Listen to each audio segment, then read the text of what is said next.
আমি সবচেয়ে বড় গরুটা কিনে এনেছি, এলাকার মধ্যে সবচেয়ে বড় গরু কুরবানি দিয়েছি। এই যে অহংকার করার কারণে তাদের কুরবানি হবে। জিতেছে হেরেছে এগুলো কুরবানি পশুর সাথে মানায় না।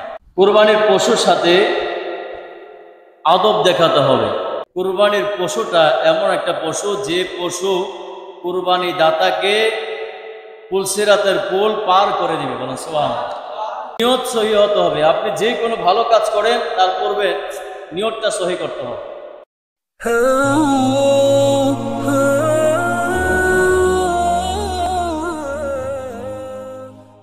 আল্লাহ সুবহানাহু ওয়া তাআলা কোরআনে কারীমের মধ্যে ইরশাদ করেছেন, বিসমিল্লাহির রহমানির রহিম, লা ইয়ানালুল্লাহা লুহুমুহা ওয়ালা দিমাউহা ওয়ালাকিন ইয়ানালুহু তাকওয়া মিনকুম।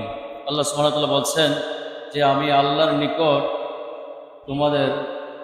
তোমরা যে কুরবানি দাও ওই কুরবানির গোশত আমি আল্লাহর নিকট পৌঁছে না, এবং যে রক্ত ওই রক্ত আমি আল্লাহর নিকট পৌঁছে না। হ্যাঁ, আমি আল্লাহর নিকট পৌঁছে তোমাদের তাকওয়া, ক্ষুধাবিরতা, এইটা শুধু আমি আল্লাহর নিকট পৌঁছে। তো এই কুরবানি আমরা দিই, পশু জবাই করি জিলহজ মাসের 10 তারিখ। আল্লাহ সুবহানাহু ওয়া তাআলা মাসটা শেষ করেছেন কুরবানি দিয়ে। আবার মুহররম মাস, আবার মুহররমের 10 তারিখ শুরু করেছেন কুরবানি দিয়ে।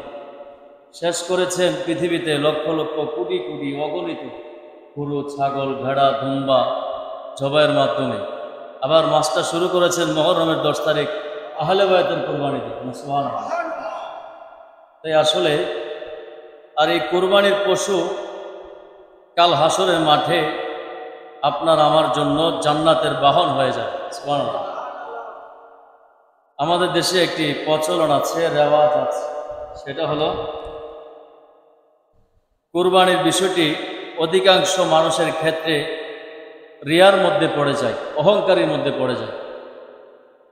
সারা বছর মসজিদের আশেপাশেও আসে না, মসজিদের আশেপাশেও আসে না, মসজিদে আসে নাই সারা বছর, কিন্তু যখন কুরবানি আসে তখন দেখা যায় যে এরা কুরবানি আসলে প্রায় 10 লক্ষ টাকা দিয়ে একটা গরু কিনে আবার ডোল পিটাই, পুরো এলাকার মধ্যে আমি সবচেয়ে বড়, পুরো বাজারের বড় গরুটা কিনে এনেছি, এরকম কিছু। তাই এমনিতেই যখন কুরবানির পশুর হাট থেকে গরু যখন আনা হয়, দেখবেন মানুষে জিজ্ঞাসা করে, ভাই গরুর দাম কত হয়েছে? তখন বলে যে গরুর দাম 1 লক্ষ টাকা হয়েছে। অনেকে বলে যে এটা দাম হয়ে গিয়েছে। আবার আরেকজনকে জিজ্ঞাসা করে, ভাই এটার দাম কত হয়েছে? 80,000 টাকা হয়েছে। এটা ঠিক আছে। এটাকে আমরা আসলে ওই ক্রিকেট ফুটবল খেলার মতো করে ফেলেছি, মানে ঠকছে কিংবা লাভ হয়েছে। আসলে বিষয়টা কিন্তু এরকম ছিল না, বিষয়টা এরকম ছিল না। কেউ যদি অহংকারের সহিত, রিয়ার সহিত যদি বলে যে আমি সবচেয়ে বড় গরুটা কিনে এনেছি, এলাকার মধ্যে সবচেয়ে বড় গরু কুরবানি দিয়েছি, এই যে অহংকার করার কারণে তাদের কুরবানি হবে না। এজন্য মাসালা হচ্ছে, কারণ এটা ফুটবল আর ক্রিকেট খেলা না যে জিতেছে হেরেছে। বিষয়টা এরকম, যদি আপনার বলতে ইচ্ছা হয় তবে বলার ধরনটা এমনভাবে হওয়া উচিত, বাচন ভঙ্গিটা এমন হওয়া উচিত যে ভাই চুপে চুপে, ভাই এটা হাদিয়া কত হয়েছে? 5, এতটুকু। কিন্তু জিতেছে হেরেছে এগুলো কুরবানি পশুর সাথে মানায় না, অন্য পশুর সাথে মানায়।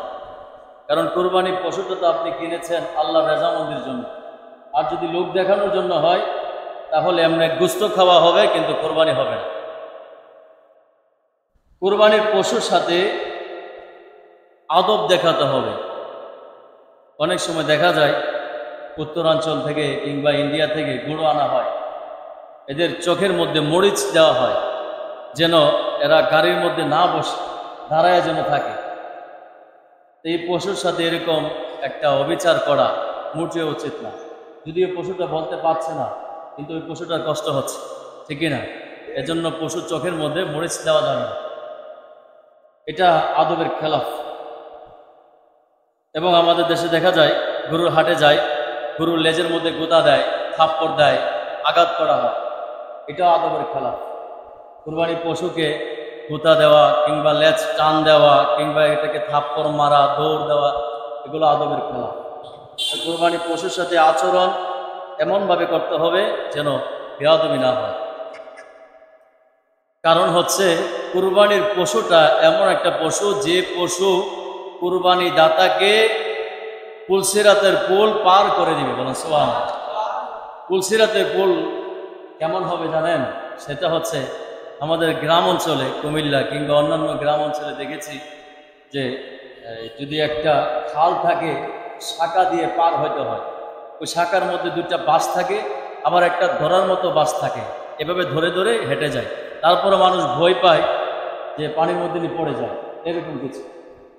যদি দুইটা বাঁশের উপর দিয়ে হেঁটে না যেতে পারেন, ভয় আতঙ্কের মধ্যে থাকে, কনফিউশনে থাকে।